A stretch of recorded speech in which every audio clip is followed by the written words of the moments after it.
this rather snappy, won't you? I have some very heavy thinking to do before 10 o'clock.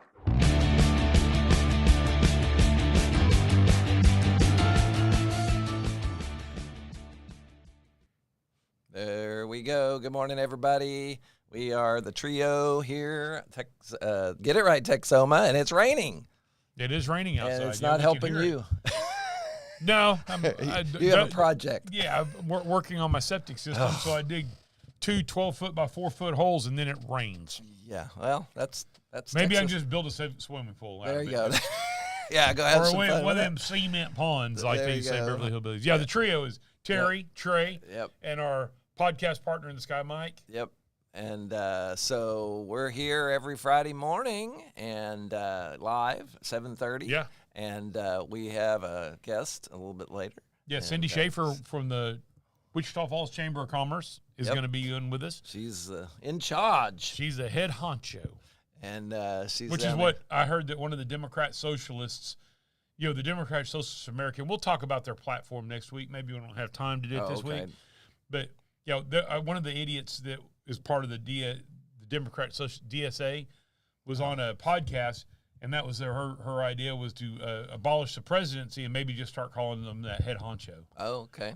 Oh, yeah. All right. Well, anyway, please like and subscribe and hit the bell and do whatever, that helps. The subscribe is the big thing. Yes. Because that way you get the messages and you know who's coming, what's going on. And that's if you can do both, do both of them on absolutely. YouTube and on Facebook. And the Facebook stuff goes away after 30 days, but they stay in perpetuity. There you go, perpetuity on YouTube. On YouTube. And so otherwise, I guess this is Get It Right Texoma. Let's get into it. There we go. So what do we got going first? Well, our local restaurant focus as always. This is Napoli's Italian restaurant right there on Kemp Street. They've been there a long time, too. I don't know what it was a long time ago, but it's been Napoli's for a long time. And, of course, they've got really good Italian food. It's very authentic Italian food. Yeah. They've got pizzas, of course, that show that's one of their mainstays. But you can scroll down, you can see all the different pizzas that they have. And then they have appetizers, and then they have sandwiches and pasta, homemade pasta. There's not really homemade pasta because nobody lives there, but it's it's as if it was made at home. Yeah, I just that bothers me. I would rather people say scratch made or something like that, because homemade means that somebody lives at the restaurant. Nobody lives at the damn restaurant. That's right. And you might feel like you do sometimes, but you really don't live there. So, and your house probably hadn't been inspected by the health insurance or the health department. Yeah. So let's get away from home. Let's get away from homemade unless it's really made at somebody's home. Yeah, we got chicken and veal. So everything that you could think of the Italian restaurant, they've been there a long time. Really good food. It's right there by Sonic. Yeah, right on Kemp. Yeah, on Kemp. At one time, wasn't it like a Subs and Suds or something? Oh, phooey. I think it was. That might have been before your time. I think that was a Subs and Suds building. It might have been there. I mean, 95. I got here in 95, so there was stuff that I didn't really notice until later. So. Yeah. So, and then their hours are cheesecake. Right there. Well, hours right here. There we go. 11 to 9. It says click on full hours. Full hours. There we go. Let's see. Closed on Mondays. Okay. And then 11 to 9 looks every like every day, Tuesday through Sunday. And it knows it's Friday, so that's right. Their website knows it's Friday. So you can either go in. They have a nice big restaurant. There's plenty of seating there, and then free parking close to the door, as Joe Tom White used to say. Yeah. But plenty of seating in there. Yeah. Or you can order ahead and go pick it up. Yeah. Hey, see. See, you get the view menu. You can start your order right there. Man. But good local restaurant, good people, good food. And so go check them out. We have some really good Italian restaurants, very authentic Italian restaurants in Wichita Falls. I can think of 3 of them. Right. Them, and then, of course, Luigi's and Mia's are all really good, authentic, locally owned Italian restaurants. There you go. All right. Wichita Falls is really, in a way, we're really blessed with some of the great restaurant options that we have that are locally owned, like burger places. We have 4 or 5 good burger places in Wichita Falls. So and then, but where can you get any Mexican food or anything? Yeah, I was gonna say tons of Mexican food, tons of really good Mexican food. Anyhow, Napoli's Italian Restaurante, go check them out. All right. And then was that cultural appropriation for me saying it that I don't know. Is that the next thing? What's the next thing? Texoma Speedway event. Yes. Okay. Yeah. Well, that was last week's. Wait. Ranch Roundup is over. Oh, I didn't hit enter. Ranch Roundup is it's going on now. I figured why talk about it. And if you haven't gotten your tickets for the headliner, you're probably not going to get them. Yeah. There we go. Here's the Speedway. We got that. Yeah. Texoma Speedway. This is karting action. This is where a lot of these kids get started in their racing careers. And then families go out and have fun. It's a lot of family fun. If you've never been to a go-kart event like this, these kids are serious. Now, they are not just kids. Some of them they have maybe adult classes. I'm sure they have adult classes as well. Right. But these people get out there, they have a great time, and they drive the wheels off these go-karts. And, you never know. You might see the next Dale Earnhardt or something. A lot of kids start right here. The kids that end up in NASCAR and IndyCar and then in Formula One in Europe. Now, they're not on dirt tracks in Europe. They're on asphalt. But a lot of them start right there on so this is go-karts. So that's them right there? Yeah. Those are different. They have different ones. They have Outlaws, but they have the wings. They have non-wing, but they're go-kart racing. But I've heard they've got a great concession stand. Okay. A really high-quality concession stand. This is a big event right here. They draw people from all over the area. I mean, we're going out, Metroplex and beyond. Yeah. Bring it to this big event right here, and it starts tonight. 8 hours, 10 minutes, and Terry took it away. But right there, there's a schedule. That's the schedule for the season. 2026. Okay. Yeah. So, but it's right there on Seymour Highway, and just as you get out heading towards Holiday. Okay. But really good, neat facility. They do keep it very clean. It's a very safe facility, very family-friendly atmosphere. I know some people that work there and help kind of run and promote the place. And it's a neat family atmosphere. And if you've never gone to a live dirt track racing, I encourage you to go see this. It's a lot of fun. Take your kids, take your wife, take your girlfriend. Don't take them all at the same time. Yeah. So go check them out. Texoma Speedway. There you go. Geez, I had to figure out when to use it. All right. So what's next? All right. Next is the Burkburnett Bullet Gun Show, which was the original Wichita Falls Gun Show. They renamed it the Burkburnett Bullet because it's in Burkburnett. Right. And it is going to be Saturday, next Saturday. Okay. From 9 to 5 and Sunday from 10 to 3. The vendors are sold out. Okay. So if you go to this thing, you're not going to walk around and see a bunch of empty tables. If you decide to go, there's a lot to see. There's a great variety. As Joe Tom White used to always say, there's a lot more to things to see at a gun show than guns. There you go. But it's guns, ammunition, gear.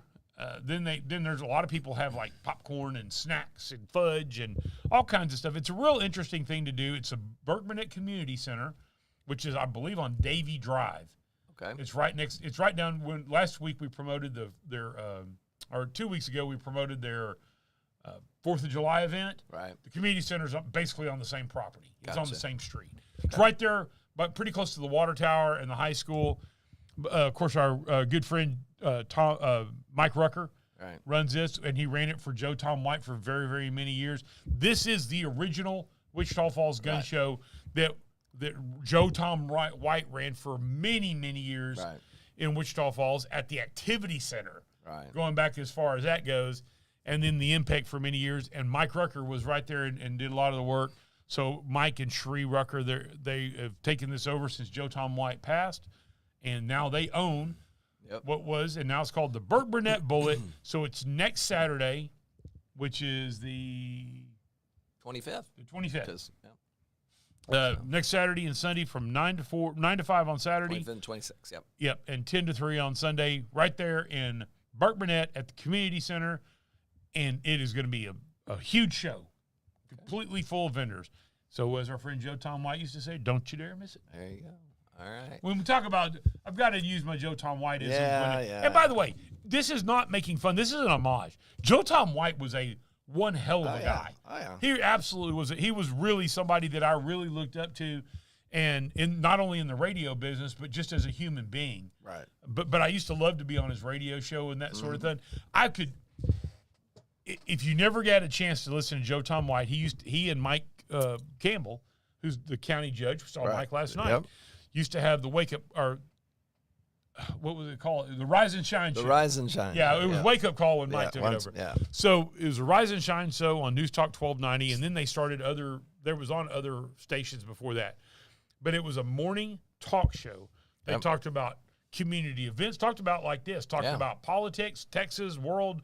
Yep. They would have guests in. It's really a lot like what we do here. Just they're able to do it, get paid, exactly, and do it every day. But the one thing that I've never seen, I was so amazed by Joe Tom White, is, and I've seen him. He would have a little 3x5 card with 20 words on it, 15 words, and he'd do a 30, 45 second spot. Yeah, right there, just rattle Don't you dare miss it. Just made it up. So, but anyhow. Those are good times, and if you ever did get a chance to listen to Joe Tom White, he was a legend. He and Mike Campbell both were radio legends in Wichita Falls, and great to listen to. So anytime I do use a Joe Tom White-ism, it's absolutely an homage. It's a respect thing. It's not making fun of. Yep, that's right. So, all right, what do we got coming up next? Okay, well, we got some kind of neat stuff that's happening in Wichita Falls. Devani and Garrett and their 18-year-old daughter, Brady Hutchins, this is the Hutchins family, have purchased the Brow Shop on East Scott that's been sitting vacant for many years, and Lucky's One Stop, which is right next to it. And they're wanting to create a multi-vendor creative district, 14-acre development right there, multiple buildings, a vendor market, a food truck, and they're adding 2,000 square feet to the back of what is the Lucky's One Stop, and then making the Brow Shop a climate-controlled market. So if you go down East Scott, and there's a lot of stuff that's been in disrepair down East Scott. East Scott was a hopping place at one time. Right. And, you had all the motels down there that were nice motels way back in the day. Of course, you had the cow lot that was right there, and then across the street, the Brow Shop. Husky Hat Company, I believe, is still there. Okay. So you have some long-time businesses there. And this is just a neat thing. The Hutchins family has decided they want to try to spruce the place up down there. They also purchased the Neon Spur building. Oh, yeah. Okay. Which the Neon Spur building was right there on, oh, crap. I should remember which street it's on. It's the one that the Impact and the Ray Climber or whatever, down. Yeah, it's, I can't believe whatever that is. I forgot what. It's not. It may be Lamar, but it's where right next to the Brittle Center. You go to the Brittle Center, and then you have to hang a left or right. The Neon Spur is right there, and the Neon Spur actually started life in 1925. Wow! As the River Grocery Market, and I've heard stories over the years that it was actually a brothel at one time, and supposedly it was a hangout of Bonnie and Clyde's. Wow! And then So back, I want to say, in the late 80s or early 90s, somebody purchased it and turned it into a live music event, and that place was hopping. I mean, there was a lot of people down there in the 90s. I think it was in the 90s and the early 2000s. Yeah. There was a lot of folks down there at the Neon Spur. It closed down. It probably was a little loud for the neighborhood right there because it's sits on the edge of a neighborhood. It's on Burnett Street, okay. Okay. So there we go, yeah. So anyhow, they purchased that as well. Right. I don't know what they're going to do with it. I don't think they've announced their plans, but they're going to do something with it. So congratulations to the Hutchins family for seeing some old buildings that are sitting around in Wichita Falls and saying, you know what, we can do something. Right. They had, with that, what you're talking about, the Neon Spur, they had it was a music venue. I mean, they have stage and everything. Yeah, it's not. Yeah, I remember that. Yeah. That's what I'm saying. I think it probably got a little, Are we still on the air? I hope so. I think it probably was a little loud for the neighborhood, maybe. Yeah. So that maybe with live music right there. Yeah. And all that. Well, yeah. But it's a really cool old building. Like I said, it's a building from 1925. Yeah. Oh, so cool. Go check it out. But we'll stay tuned and we'll see if maybe we can maybe even have them on the show to talk about what their plans are for those buildings. Cool. All right. Yep. Well then, man. So that's local, and so what else we got going in nationally? Yeah, Senator Lindsey Graham, dies at 71 years old suddenly. Yeah, I don't remember the last time we had a senator or somebody in Congress maybe in Congress, but a senator who passed away suddenly. Barbara Boxer passed away. I think she was still technically a senator, but I don't think she'd been to Washington in a while. And was Strom Thurmond still a senator when he died? Oh, but he was old as dirt. You know what? I mean, these were not young, vibrant people. Lindsey Graham was in Ukraine like the weekend before he passed away. Right. But from what I heard is he suffered an aortic dissection. Okay. Which basically means your aorta. Now, I'm not a doctor. I'm just saying basically. You're not? I only play one on TV. Oh, golly. Yeah. From what I understand is it's where your aorta artery, the major artery, pops off your heart. Oh, wow. Or splits or something along those lines. Not good, yeah. No, it's usually King's X. Yeah. I mean, I actually know a guy that survived it. And I don't know if his didn't split, but it's where his aorta came off of his heart. He was riding a motorcycle. It's a customer, my Air Force guy. Oh. He was riding a motorcycle, and all of a sudden he said the walls. He didn't feel any pain or anything, but the walls started closing in on him. If you ever passed out or lost consciousness, that's what happens. Generally, it comes in from the outside. Fortunately for him, he stopped his motorcycle. I think it was right out on Kemp Street. Stopped his motorcycle, got off, laid down on the curb, and then passed out. Fortunately for him, there was a couple of guys that are like TU Electric guys who were driving by in their truck. They saw this guy. They kind of saw what happened, and they didn't call 911. They threw his ass in the truck and took him to the hospital. Wow. So he was there immediately. If they called 911, he probably would have laid there and bled out. Oh, yeah, well, because that would – I mean, you just never know, but that's one of those cases where it just – you got it, because it's going to take that long to get somebody rolling. Yeah. That I have a friend of mine, a good friend of mine, Wes Wilson, that passed away, and his was a cardiac event. And if you're familiar with the base, he was playing basketball at the base gym, and the hospital's, half a mile away? Oh, yeah, on base, yeah. Well, he passed out. They called 911, and by the time they came and got him and took him to the hospital, he was gone. Yeah, wow. And I don't know that if it would have saved him if somebody would have scooped him up and thrown in their vehicle. Right. I know you always hear, don't move the victim, don't move the victim. Well, but like these TU Electric guys, they were using their brains. They know the guy didn't crash. He didn't break his back. Right. He stopped, got off of his motorcycle, sat down, and passed out. Right. Well, and maybe somebody medical could tell you still shouldn't move the victim. In this case, he was lucky they moved the victim. Oh, yeah. He probably would have died because basically you just bleed out. Right. And that's what happened to Lindsey Graham. So wow. Okay. Yeah, he was I didn't always agree with Lindsey Graham and his rhetoric and things like that, but I believe overall he was a patriot. He was a good senator. I believe he believed what he meant or what he said for the most part. I think a lot of those guys are a little full of crap.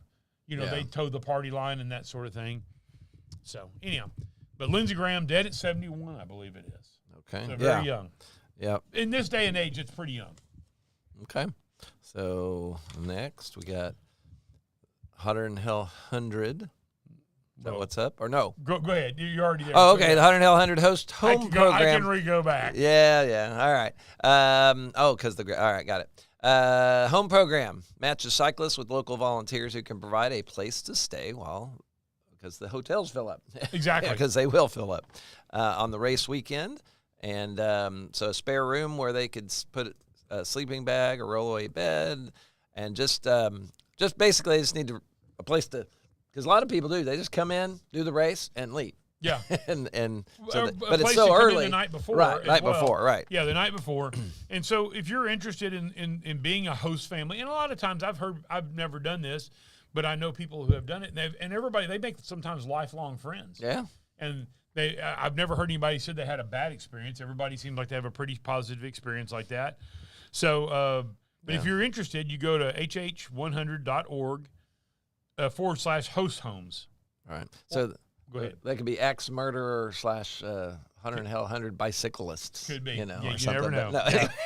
But no issues. The home host coordinator is Jamie Rice. This is such a big deal to actually have a coordinator in the Hotter than Hell 100 organization. Yeah. Look, if you're worried about it, chances are nobody's going to pose as nobody who's an axe murderer or a cat burglar. Yeah. Remember the day of cat? When's the last time you heard anybody use the word cat burglar? Cat burglar, no. Remember when we were growing up? Everybody, every trope, every TV show had to have a cat burglar, you know? Yeah. But most of the time, these people are not coming to town that are murderers or serial killers and posing to be bicyclists so they can get into somebody's house and murder you. Yeah. So here's the Host Home website. It's just go to hh100.org/host-home. That's what I just said. And I know, but you could just go to 100L100 and go under lodging, and then you got Host Homes right there too. So get in contact with. If you have any questions, contact Jamie Rice, and you can find out all the information you need to know. And I'm sure they have a list of people. You know, they're probably not going to show somebody who shows up who's never been to Wichita Falls. Right. Maybe they will or maybe they won't, but I'm sure they have lists of people who have done this in the past that have had positive experiences. Okay, just have to have a DNA and there you go. Whatever. So, well, good. All right. Well, Governor Greg Abbott appointed Don Huffines to replace acting comptroller Kelly Hancock. Now, Kelly Hancock resigned from the position because he lost in the primary to Don Huffines. Okay. Now, the word Huffines, if that name sounds familiar, if you lived in this part of the world, Huffines is a large car family of dealerships in the Dallas-Fort Worth area. Right. And that is a Huffines. That Huffines. Yes. Okay. Yes. He's been in the state. I think he was a state representative. I know he's a state senator. He has run for governor. I believe he's run for governor at least once, maybe twice. And was a state senator. Correct. Okay. And so now he's going to be our new comptroller. Well, of course, the comptroller, Glenn Hager, that we had, left the comptroller's office to go become the chancellor of Texas A&M University. Whoop. And then Kelly Huffines was appointed, and then Huffines was defeated. So I think it was just kind of one of those, look, I'm not going to be the comptroller after, the first anyhow. So I'll just step down, let Don Huffines get in. Don Huffines won the primary. There's a really good chance, even if he had a Democrat opponent, he was going to win again. Yeah. I don't remember the last time a Democrat won a statewide election in the state of Texas.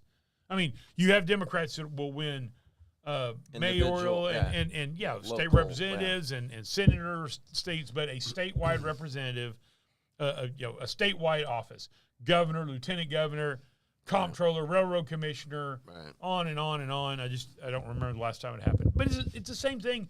And I've heard people say, well, that's bullshit. Well, okay, when's the last time a Republican served in Manhattan in the House of Representatives? Right. It happens. It's part of the culture.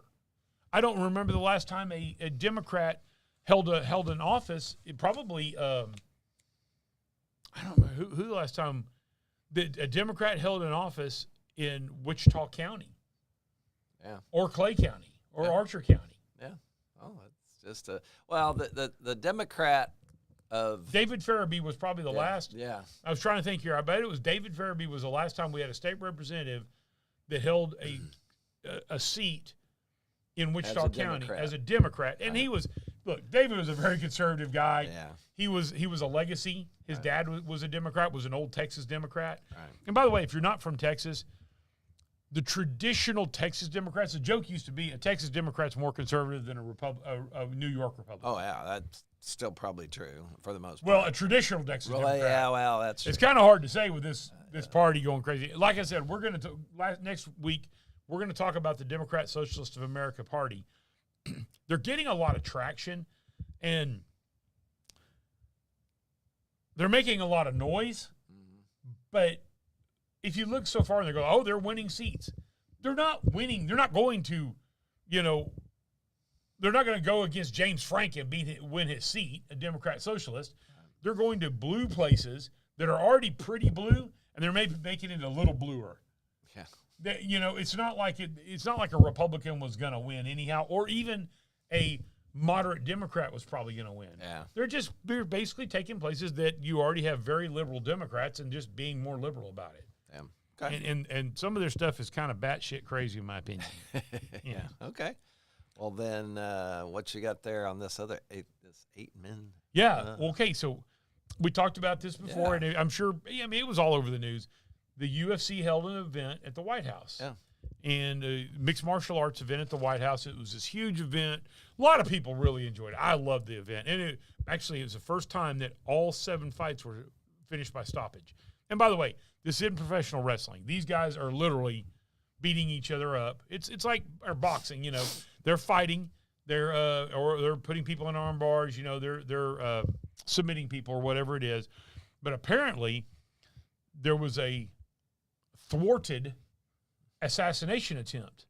Wow. So 8 men were indicted on federal charges in planning drone and sniper attack on the White House event last month. According to the charges, the men were planning to murder Donald Trump, J.D. Vance, Benjamin Netanyahu, and Elon Musk, and other high-value targets. Wow. So basically they were going to want to go in there and kill a lot of people. This obviously was stopped before it got there. So I don't know if it was the FBI, the CIA, somebody figured it out, stopped this thing. Well, no, I'm sure the Secret Service and FBI minimum. Yeah. And then, wow. Well, look, you got to be screwed up in the head to go think you just need to go murder a whole bunch of people. Well, yeah. You know, now, if you lived in Nazi Germany and you really did have a dictator, maybe. All right. No, and there were several attempts on Hitler's life. Yeah. There were several of them. Some of them got pretty close. Right. There's a movie called Operation Valkyrie, and Tom Cruise is good in the movie. And I know that there's some artistic license taken in it and stuff, but apparently it got pretty dang close to taking out a Hitler. But Donald Trump is not Hitler. J.D. Vance is not Hitler. Joe Biden was not Hitler. Barack Obama, you know, all of this crap. This is America.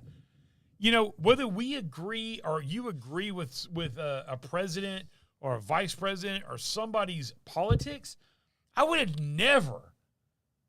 The last thing I wanted when Joe Biden was president for Joe Biden to be assassinated. Oh yeah, that's horrible. Yeah, it's well. You don't have to agree with somebody's politics to not want them to die.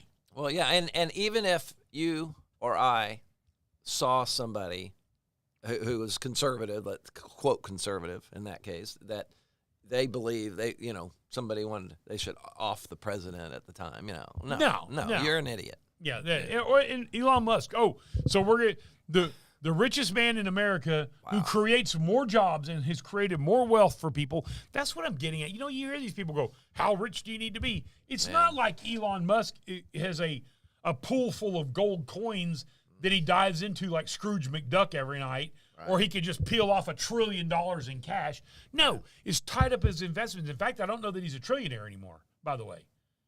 Because when the stock goes down, you can. Well, he lost a fair. Yeah, I think that's what I'm saying. He was at some point he was a trillionaire. Yeah. I don't know that he's a trillionaire anymore. He's damn close. Yeah. But the fact of the matter is, so much of that is tied up in investments. So today, if you said, "I want Elon Musk to lose all of his money," you might as well say, "I want thousands and thousands of people to lose their jobs." Right. Because that's exactly what would happen. And you can disagree with his politics. You can disagree, but that guy is.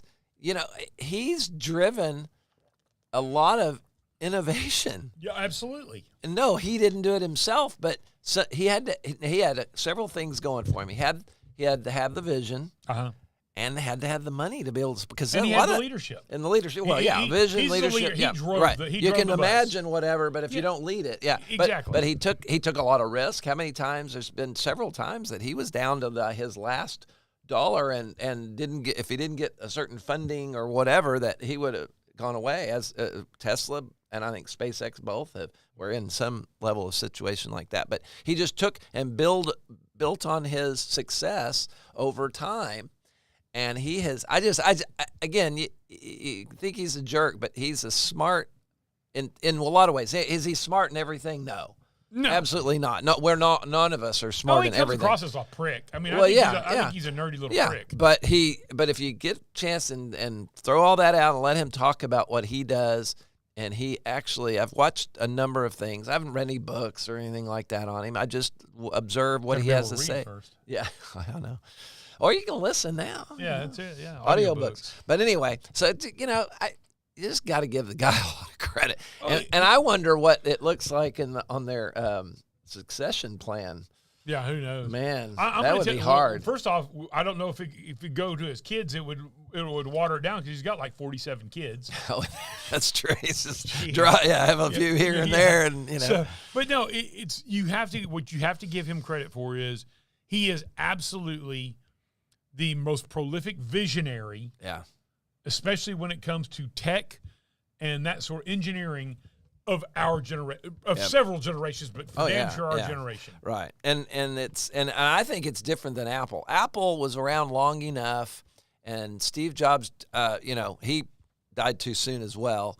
And I put him and them in a similar plane because they both did things with an industry that, Apple. I mean, the industry was still forming. And Apple, and of course the whole not Windows, but the IBM compatible side of things they dominated, but Apple was that second tier, different, way different, thinks different, all that good stuff. And the same thing with this. Look at NASA's been this for all these years. Prior was, but that was government related. So there wasn't any profit motive at all. Well, everything was throwaway, right? Because it was government money, right? And I'm not knocking NASA people. They had to. Well, the technology too. That's true, but they had to learn. Right. You can't reuse everything right off the bat. You got to throw shit away, to get to a point where you can reuse. But when you do have a profit motive, see when you don't have a profit motive at all. You're not driven at all by profit, then throwing stuff away is just throwing stuff away. Well, right. But I don't even think it was that, though. I think it was a different priority. It's how are we going to get there? I disagree with you. Right. Because when you have a profit motive, then all of a sudden you have to go. It forces you to say, we have to reuse things. We can't throw things away. No. We have to be more efficient. Yeah. Well, and I think when you have a budget, and here's your budget, it's not that I'm saying those people were bad or were doing bad things. No, I'm not saying that What either. I'm saying is when they had a budget, I'm going to spend my budget. Well, no, I know, but I think there was more in the attitude. We were trying to beat the Russians, even after the Soviet Union. But we weren't trying to beat the Soviet Union. No. What we got is we got comfortable with the starting part. We didn't make any improvements in the area of reusability for sure, absolutely that. But I think we had to start. It had to have a government. Who else had money that big? Totally agree. No. I'm not knocking NASA. Right. Yeah, no, I totally agree with you. So it evolved. It had to start with NASA. Right. They had to be throwaway stuff. Right. What I'm simply saying is if NASA had still been funding at the same level, I I don't know that they would have innovated. No, they wouldn't have. No, that's my whole absolutely point. No, because Elon Musk goes, we gotta turn a profit, or we have to see something on the bottom line. We've got to reuse some of this stuff. But even so, two things on that. He built on what we as a nation invested in. Well, he would not have done what he could have. Well, Tesla's the same way. Right. Tesla would not be as strong if they didn't have the money of the federal government and the directives. Right. Well, another thing, I watched him on a show that apparently, and you're in the automotive industry, so apparently, how true is this? That Ford and all the traditional GM and all these guys they make money a little bit maybe on building the cars, but it's the parts after the fact. The parts and service. That's in the long term. Yeah, right. That's where you actually your profit margins, you would be stunned at the low profit margins on vehicles. Oh no, I believe it. Yeah, and it's just that what well, a lot of people are stunned. They think that these fat cats are making all this money selling these new cars or these new motorcycles and stuff like that. No. Okay, I'm going to look in the camera. You can call it bullshit if you want, but I will show you. If you want to come by my store, I will show you my invoice. There are several models we lose money on when we sell them. Right. Our invoice at MSRP, if we sell it at MSRP, the amount that we pay off to, like, say it's Honda, they set their MSRP. If we sell it for that MSRP, when we pay Honda, we have paid more than we took in. Wow. That is no BS. Well, There's not a lot of stuff. Right. But the profit margins are very low in our industry, and they're low in the car industry for the most part. Sure. You might have your Mercedes, you may have some niche places, but the profit margins on new vehicles are pretty low. Well, the reason I brought that up was that he, as a car manufacturer starting Tesla, that he didn't have a runway of existing. If he's got to make money the way the traditional car manufacturers have been doing it, had no runway. He would not be able to if that was his main thing. So he has to make money up front on these Teslas. Right. And of course, I think Teslas generally are lower maintenance, other than the battery. That's your big thing. Yeah, but we don't get they're into lower that, maintenance on a regular maintenance schedule. But yes, when you start to hit your batteries. But here's the thing. I'm going to dovetail this into real quick. Okay. Well, we got to get on our interview. Well, I mean. Yeah, it's 8 o'clock. Oh, okay. Never mind. We'll move on. Yeah. So anyway, we'll catch it. I think that'd be a good topic on a show to learn a little bit about the car industry. So, all right. So we didn't have, she wasn't able to come in live, so we recorded the other day. So Cindy Shafer. And so we're going to get that queued up here. So we're going to have a costume change. By the way, yes. Terry and I'll have a wardrobe change. Do we have to put that our wardrobes were furnished by Botany 5000 or whatever it was? Remember how all the talk shows or the game shows? Yeah, sure. We'll do that. So, all right. So what we're going to do is we're going to flip over and we're going to start the. I ain't flipping nothing. Yeah. So I will have to mute our microphone. So we've not done this in a while. But we'll get this started and let's see here. There we go. And welcome back. We have a guest here that we told you about earlier, and. Are you going to take it from here? Executive director or exactly or what is CEO? CEO. CEO. Yeah. There we go. Yeah, that's right. CEO of the Wichita Chamber. It's not the Wichita Chamber Falls anymore. Chamber. It is Wichita Falls Chamber of Commerce. It used to be the business, business, commerce. Commerce of business and industry. That is actually our technical legal It's name. still that. But now you're doing the still DBA. Yes. Yeah. Well, I don't know I know that that it's word. really. I don't know. But whenever we do contracts, right. it's that big long thing. Right. And then it's the Wichita Falls Chamber of Commerce. Makes sense. So you just shorten it a little bit. So Okay. you're the president and CEO. I'm just the CEO. Oh, I'm not the president and CEO because we have a board president who's actually, I don't know, the chair, but I'm just the CEO. It's all legal, Well, whatever. that's a pretty But big you thing. know what? We're so here Cindy to. Shafer's here with us. Yeah. And so, Cindy, you took over for Ron Kitchens. I did. And of course, Ron was kind of a regular guest here. Okay. We would have him on probably 2 or 3 times a year, which we would actually like to see you doing because it's very important about what's going on in Wichita Falls. Yep. So you're recently a Wichitan. Yes. So tell us a little bit about yourself and where's your background and where did you come from? And being in North Texas, I hate to say I'm from Pittsburgh because you get the whole football thing I know exactly with the what you're talking Cowboys about. and the Steelers. The Pittsburgh Hot Links. And we're talking about Pittsburgh, Texas, I'm sure, right? No, but PA. PA, yeah, right. I grew up in Pittsburgh. Which, by the way, I'm a there. Steelers fan. We talked about that. Yes. So, and you can't, just like you can't grow up in Dallas or in this area and not be a Cowboy fan. But I am a Steeler fan, but grew up in Pittsburgh. Actually, in a town outside of Pittsburgh, claim to fame. I grew up near Latrobe, Pennsylvania, which is Mr. Rogers' hometown. Yeah, that's and where Arnie Palmer is from, first banana split, first professional football game, all those things. So that's my hometown. It's, outside of Pittsburgh. Lived there until 2013. My husband and I moved to the DFW area for his job. I've spent most of my career in nonprofit. So I was in fund development and then was executive director, CEO of multiple nonprofits. We moved to the Metroplex.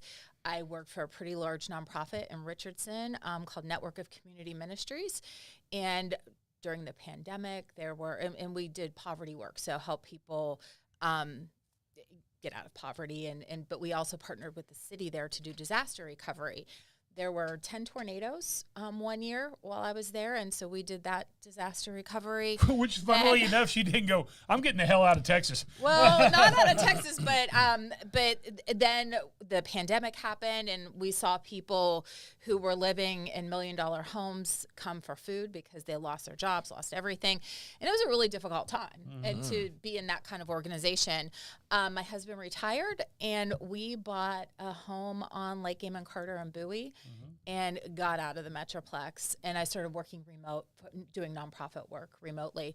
But that was a little bit of a challenge for me for a long term. And last fall, I said, I need to be with people again. I love my husband dearly, but I need to get out of the house a little bit. And he agreed with that. So this was really the only and first job that I applied for when I decided that I really wanted to get a job among people again. Wow. And I didn't even think I would get an interview for it because, again, I've worked in the nonprofit world, but always saw the value in the Chamber of Commerce. Sure. Just the connections that you make through the chamber and all of that. As a nonprofit leader, I've been on boards of chambers of commerce before. So I was pretty excited, first of all, when I got an interview, and then when I got the job. And I'm probably giving you too much personal information. No, it's fine. But the first interview that they did was virtual. It was online. And my grandmother, who was 99 and a half at the time, was I got called to go back to Pittsburgh. She was being she was in her last days. So my grandmother actually died later that afternoon. And I'm on this interview with people. I'm like, okay, so first of all, I don't think, I don't have chamber experience. And then I'm in this mode where I know I'm going to lose my grandmother. And it was a great conversation. And obviously, well, you're human. Here I am. Yeah. I think you think about it, you obviously were very impressive. Otherwise, you wouldn't have gotten another stab at it. But it probably was a little bit of that human side of you. Yeah. Because I think we all connect with that. Yeah. I mean, we all have grandmothers. We all have had grandmothers, or people in our lives.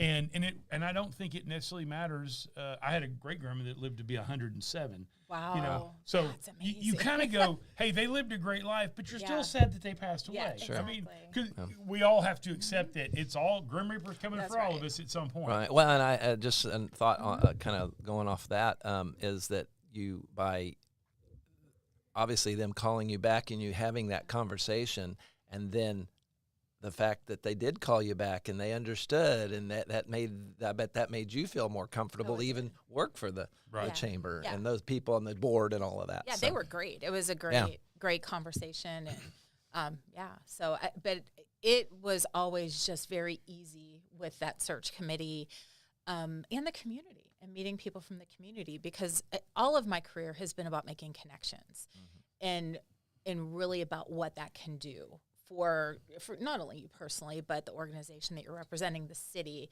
the citizens of the city. We are better together. And I know that that's an overused phrase at different times, but we really are. And it's looking for our commonalities. How can we help each other? Not duplicating and recreating the wheel, but what do we already have in this city? And what do we have that to help one another and to grow and build? Yeah, absolutely.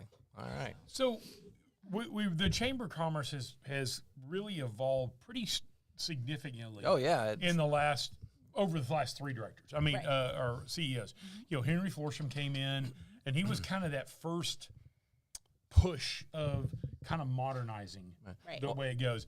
And then Ron Kitchens came in, and he pushed that farther and kind of put fuel on that fire.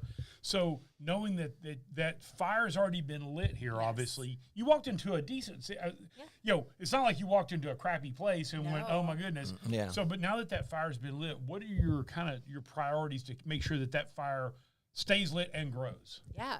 So I first want to give credit to both of those gentlemen. And Henry was, interestingly enough, the very first person to reach out to me whenever I was named the new CEO, which I thought was really nice. Oh. Yeah. He messaged me, and Henry's a good guy. He is a great guy. Yeah. But seeing the work that he Even though he is a Louisiana. Yeah, we will not. If you don't hold it against us for being Steeler fans, we can't. Yeah, LSU fan. But anyhow, go ahead. Yeah. But he did a great job with what I would term the chamber side of things. He was great with business connections and really helping the business community grow and connect with one another. And I think when Ron was here, he was very much an economic development guy. Mm-hmm. So you had those two different realms, and he really moved things forward, economic development. Well, and after 25 years, or I think it was the person, 20 or 25 years, the first person that Henry took over from, that just, I think, got stagnant. I think there was just a lot of, I mean, again, not to slam that guy, but still, the city is probably reflecting some of what the city is. But then we saw no growth for so long, and we had, then Henry came in and recognized that, and we got to do something different. And he's laid that foundation, and then Ron, and then now you could run in that from there. So I think that's awesome. And I think, though, with Ron, he really saw that vision of splitting economic development out from the chamber. And that's what happened right as he was leaving. So Forward Wichita Falls was formed, and Mariah is doing a great job running that. But the chamber now is not really focused on the economic development. It's important to us that it happens. We want to help in whatever way we can. But we're focused on the businesses that are here. Right. So, and our job, and I view this, and I've said this a few times about, we have a 3-legged stool. Let's use all of the tired analogies, but the city is one leg because they reach out and connect with your team and might not. Exactly. But they need to make it, the city needs to make it a friendly environment for businesses to do business here, right? With all of the things, with coding, with taxes, everything that they have some control over. And then Forward Wichita Falls needs to bring in the new business because we need to be fresh. We need to grow. We need this community to thrive. But our job is to make the business environment so robust and so friendly and supported for everyone here that once Forward gets them here, we can keep them here. And we create that strong community. So that's really what I'm focused on. And the chamber, we have a lot of great programs happening, a lot of great opportunities for all sizes businesses, from the one-person, shop up to a large corporation. So, a giant employer. Right. And there's not a reason not to join now. What is the cost? Right now, today, it's $149 for a basic level membership, but we are changing our membership levels. Okay. So get in now. Today's the day to get in now on that. In October, just the model with that smaller number, I believe the intention was we thought that we would get a lot more people joining because it's affordable, and that just didn't happen. We never saw a large influx. But we have started to grow this past year. So right now, today, I think we have 515 active chamber members, which is really robust. That's very strong. It is very strong. Yeah. It's very strong. And, I worked in Richardson for a while talking with the chamber in Richardson because you may not realize this, but our city is actually very similar in size to them, with corporate headquarters and a university and things like that. They only have 300 and some members to their chamber. So they were surprised that we had so many more. And I said, not, because Wichita Falls is an amazing community. So there's a lot of people that think Richardson because it's in Dallas area. Yeah. Not every place in Dallas is this thriving metropolis in the DFW area. You have your Friscos and now your Prospers and your Planos and stuff like that. But you do have some of your mid-cities, your Hearst, your Richardsons and stuff like that tend to be a lot more like Wichita Falls in a way. I mean, they're closer to stuff, but you don't have massive industry there. You have some industry, but not massive. You don't have massive populations. Not everybody's got 3 million people and all that. Right. So So, it was good to see all those things. But what I really am looking to do is taking the programs we have, the existing opportunities. We have our wake ups and business after hours. We have our state of events, and really take those sorts of things. We're starting a women's series that we're calling Elevate Her. That'll be quarterly lunches. But I want to have a so what to them, a follow-up to it, something practical, because we've all been to great seminars, conferences, all of those things. You get inspired, you hear a great speaker, you hear all this stuff, and then you leave, and it's like, okay, now what do we do? So, especially these days with so many people with so many other distractions. Exactly. So what we want to do starting in October 1st is our fiscal year. So when I say next year, we're starting October 1st, is to have follow-ups to these events, that we're going to have an opportunity for people to sign up to come to a business series where you can sit down and talk about what happened. And I'm my first example, and I actually just met with him before I came here, but I'm having Robert Baxter speak as our keynote at the State of the Workforce in August. I think it's August 18th is that day, and I hope I got that date right, because we have so many dates. But he has written a book about leadership and the importance of mentoring and being mentored and all of that. And he's going to talk about really how a lot of us struggle at having a great culture, and how he has been able at Vitro, he's the plant manager at Vitro, how he has been able at Vitro over the course of his career learning these things, just to implement this really great leadership system that he has. And he came to see me this morning before I came over here and gave me a workbook that he actually developed, a practical step-by-step. So he's going to talk about what this means to him, how it's improved relationships, how he's been able to help other folks in the Wichita Falls community with using this model and helping them. And what we're going to do then is we're doing this, we're going to have a panel discussion, the big event. But then a week or two later, we're going to come out with, hey, you went to this, you heard Robert speak. Are you interested in actually implementing this and doing more? Are you interested in being a mentor or being mentored? What does that look like? And then we're going to have that round table from that, and we're going to see where it goes. It might end, we're going to start with that. We're going to see what the interest is, but then we might have a group doing regular meetings with that. Maybe we can develop a cohort. I want to see what the interest is. I don't want to say, this is what we're going to do, and that's not what the interest is. But just to give you an idea of that's really what I want to do. I want to have it be more practical so that it's not just a one-and-done event. And long term, at the next. Some follow-up. You're right. Exactly. That makes sense. So on that connecting people idea, what about, is it on the agenda possibly to where the chamber takes on the leads groups again or something along those lines? We've talked about that. That would be I'm definitely open to it. Okay. I'm not sure how much capacity we have for that. If there is interest in that, that may be something that we train some people to lead them. We can host them in our office, that kind of thing. I just don't know what staff capacity will be for that. No, I get it. Okay. But I'm definitely open to it because I know that's valuable. Right. Well, I think we talked briefly, but we have a leads group. It's called, and we took the name from Jacob, who had worked towards the end of when we were wrapping up COVID. Towards the end of that, he had come up with this idea, and of course he ended up leaving.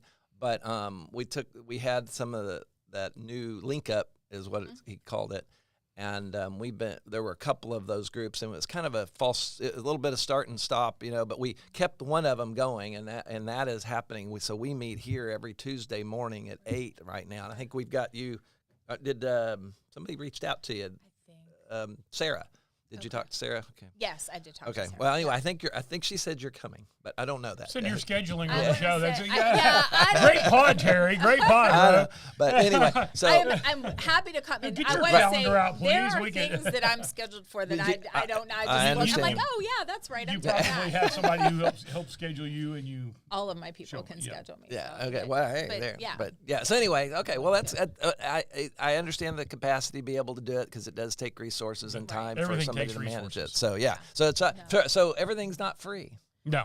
Okay. No. Darn. So how many employees are currently with the chamber? There are 6 of us, including me. So which is an awesome thing. So we have which is smaller than it has been in the past because it's split with the economic development. Yeah, exactly. Right? So and that has also been a little bit of a change because with all of the events we've had, they were used to having a large team of people. They had 10, 11, 12 people helping.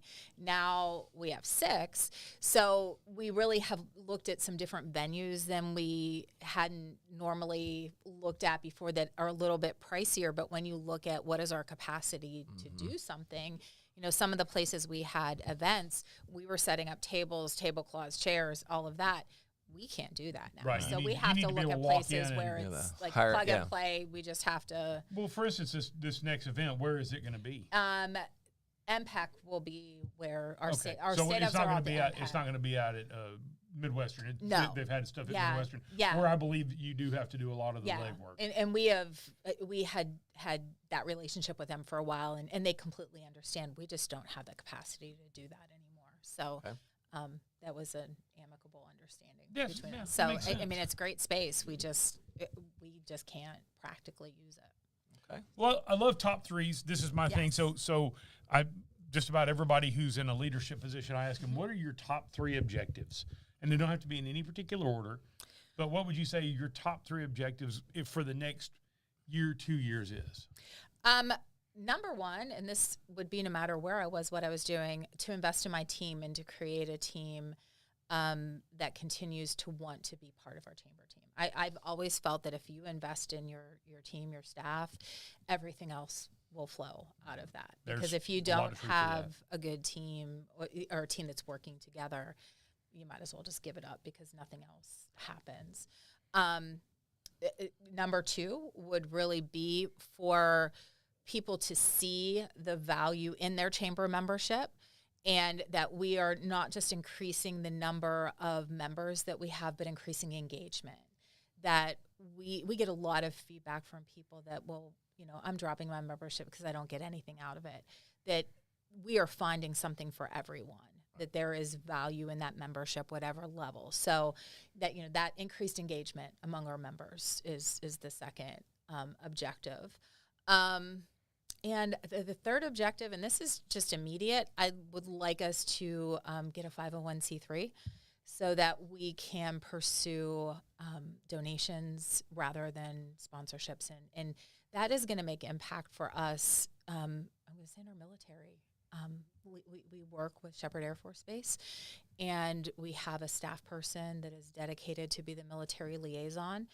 And we want to be able to do more and really improve quality of life. Those are the things we work on with Shepherd, is quality of life. And if we can have our 501c3, I think we can get more funding that we would be able to invest in the families of the airmen and those military affiliated people. So I don't know that that's really, I have a lot more goals and objectives, sure. but you can add to that. The thing is, if you say a top 10, then you're like, oh no, crap. So that's why I always say top 3. But if there's 5, if there's 2 more or whatever. The other goal is really what we talked about before. I want us to have many more so what's, to have, not just have these one and done big events, that we are really creating value, that people can see why we did what we did, not just because Joe Smith offered to come and speak and we're going to let him do that. We really want to have these so what's, that we know that we're investing in the community and we're making a difference with the business owners and really helping them be more successful. Okay. What's the chamber's role in the mall project? We really don't have a role. None? No, economic development really has taken that over. So, we're just keeping an eye on what's happening in that. We still work with the businesses as if they were anywhere else, like the people that are still there.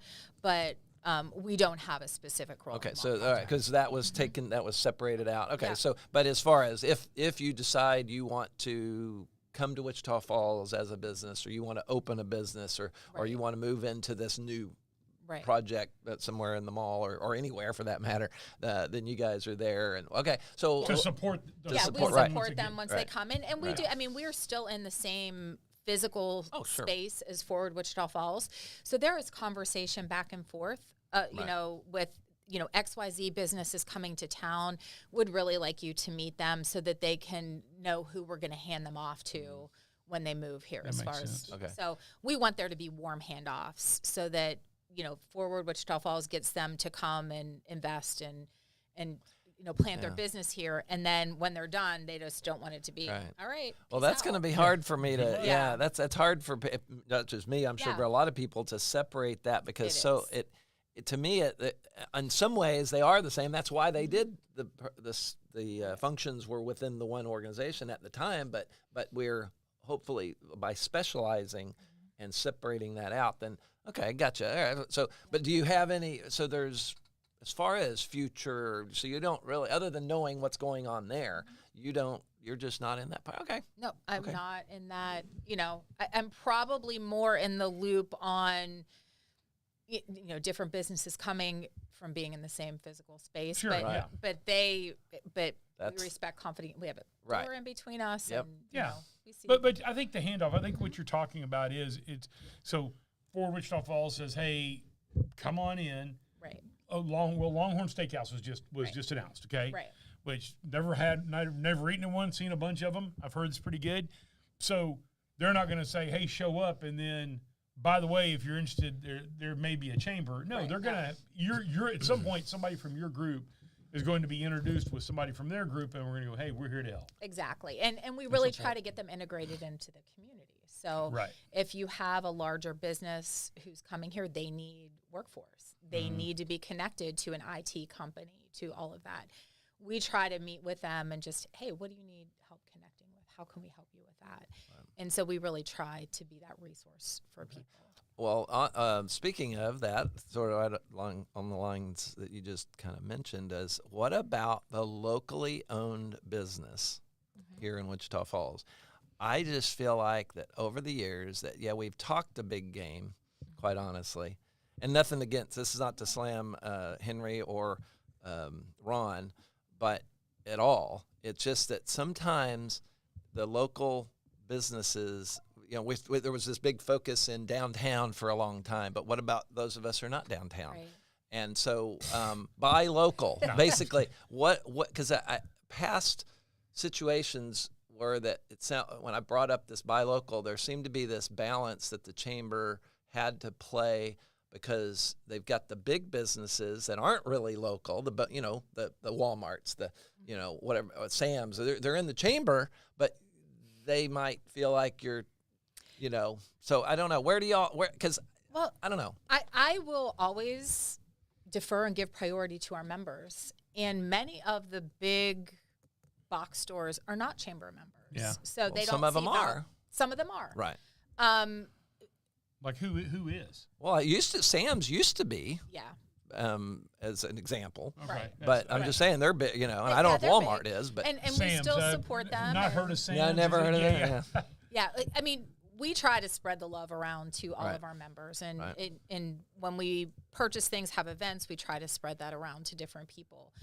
I think it's important for us to find different value for each of our members, no matter what size they are. And we do. I write a letter in our newsletter. And actually, the most recent one that I wrote, it's a little cheesy, but it's hard to pick a topic every week to write about. Yeah. But people don't realize how I know. There is a little challenge to it. So It's almost like doing show prep every week. Huh? Yeah. Yeah. I wrote this week about daylight savings time. That there's hopefully, I hate daylight savings, changing the clock. So now, do you want to go? Do you want to go to standard time or keep it on daylight? Keep it on daylight savings time. Right. But I wrote about the benefits Did you from the realize that business the sun is community. off kilter by a few degrees if we do that, though? Yeah. And aren't you worried about everybody on their damn sundials that they have in their garden are not going to work? I think it's going to be okay. I think it'll work. I'm sorry. Go ahead. I know, but I talk about the effect on the business community and really talk about small business because if you have more daylight in the evening, people are going to, naturally they will do more in the community, go to more events like Art Walk or Loco, things if there's more time to do it, especially in Texas when it's hot and you just want to wait. You might be able to do an Art Walk in November. Right. Yeah. Yeah, and stuff like that. Yeah, you could extend that because around here, I know where you're from, November's pretty damn cold. Oh, yeah. Here, Not here. it could be. That's right. It could be cold or it could be 85 degrees. Exactly. But there is much benefit for local business, restaurants, all of that. Right. People go into sporting events, just high school football more. Right. Because, but I think it's important to promote local business no matter what. Well, right, and I guess that's the thing though. That's just a thing in Wichita Falls, but like Boulder, for instance, Colorado is like sort of the example that. In fact, they have a whole buy local campaign that they came up with they came up with all kinds of statistics about that dollar you spend with a local business in general stays here more often, and is recycled more instead of going into. So but the thing is too, people. I think COVID, unfortunately, caused a lot of money and created habits. To go to order online, and now it's who can afford the online? Yeah, we can afford it, but it doesn't make sense for my business. But I'm competing against all the big box stores and all that.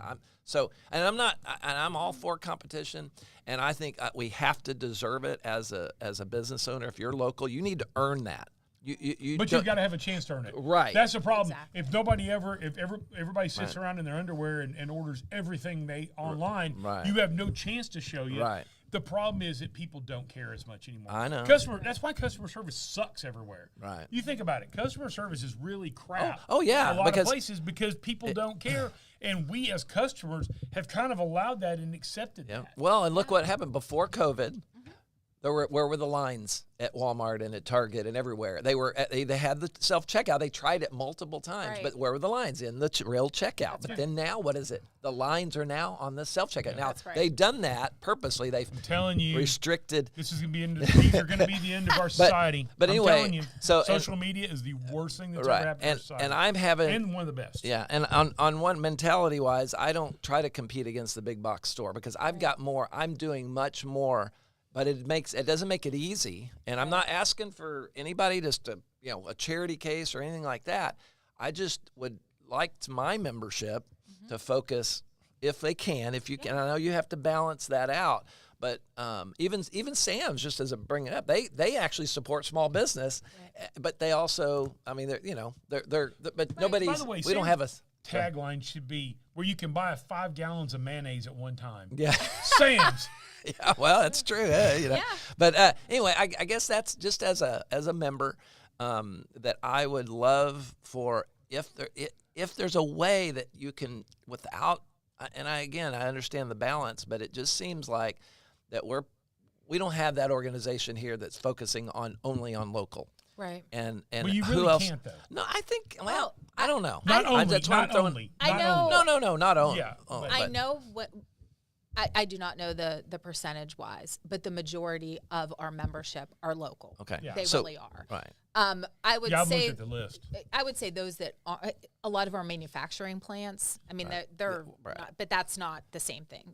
That's a whole different ball of wax. Well, what about a campaign? I guess that's what I'm asking for. Right. But I even opt in. Hey, I throw $50 a month towards a campaign that does focus on local businesses, and whatever your criteria would be, but I'd be willing to throw in a little extra personally to promote the overall idea of focus on local. What you have to understand is, and I don't think the chamber's sitting there going, "Oh my God, Walmart's going to get mad if we run a local campaign." Oh, no. First off, number one, the people at Walmart who make the decisions could give a shit. Right. They're in Arkansas. Right. They're not looking through their things. Oh my goodness, Wichita Falls, they're talking local. Well, let's pull something. I mean, it's just it's kind of one of those the people that are making those decisions are not the local people, and they have no idea. Well, but I'm just saying I want to recognize that she's got members that are across the spectrum. Right, I get that. And but I just want her just to process, not asking you to commit on on video here, but right now. I don't know if you've heard this at all from any others, but I just really that's a passionate thing for me. And no shit. Because when I when I moved here, and I think the attitudes have changed. The internet has changed business owners. When I moved here in 1995, there was an attitude. Oh, well, you don't like it? Go to Dallas. Yeah. Well, those people are gone, or they've changed their attitude. Yeah. And I'm thankful and grateful that people do business with me, but at the same time, and I have to earn it. But I think a good reminder campaign or something, I don't know, whatever it is, but it seems to me it needs to be focused somewhere, and I think it naturally right now falls at the I agree with you. And so what's happening now, we haven't done a campaign, you're correct. And I think in where the conversation has happened with those things has been internally. Our team is very well aware that local business does need support and love and all of that. And what we've talked about is how can we enhance the sponsorships that we have to really give people something that's valuable to them rather than have their logo on the back of a program somewhere. Yeah, I agree. And I'm going to give this just one example of something. We're just starting this. We're starting our women's Elevate Her women's lunches, and we're going to have mocktails at the event. And one of our sponsors is sponsoring a drink sponsor, and she's doing a toast as part of that. But giving those opportunities where someone can actually speak, or if they're a title sponsor and I'm from the stage talking, they give me something they want me to say and push and talk about. So we're looking at it in those terms. We do a lot of referrals, though, that you probably may or may not be aware of. But when you have we'll stick to Sam's Club. Right. Let's say we're having a new Sam's Club come to the area. We do give local businesses for recommendations for them of who who to do business with. Right. That we're going to refer them to you before we refer to somebody who's out of the DFW area and they just come and do business here. Right. We're going to really do a lot of that. But I definitely will consider what you're talking about, actually doing a campaign about it. Yeah. Okay. All right. Well, cool. We need to wrap up. Yeah, we need to wrap up. As we are wrapping up, thank you very much. Is there anything, what's kind of the final thought you want to leave everybody with? The chamber is here. We haven't gone anywhere. While there might be confusion as to what is happening with economic development versus the chamber, what does the chamber really do? We are here to support business of all sizes, the small, medium, large, and we welcome feedback. How can we be better? How can we serve people and all of their needs? So we're here for the business community, and we want to enhance it, make it more robust and better. Awesome. Okay. Well, thank you so much. Yeah. We appreciate you coming by. All right. And I think get your membership before October because it's going up. It is. Right? So a little bit. So yeah, but still, grab it. At least you got another year before, right? Exactly. Exactly. All right. Well, we'll wrap it up here for our interview with Cindy Shafer, and we'll see you here in just a little bit. Okay. We you notice that Trey's gone, and we are he had to go. He had a little bit of a flood going on at home. So anyway, we're going to wrap it up here, and thanks for joining us. We'll be here next Friday, 7:30. We got Brad Rogers going to join us, and he's going to tell us on a lot of things and little projects and different things he's got going on. So anyway, wrap it up here. Like Mike always said, we'll see you down the road.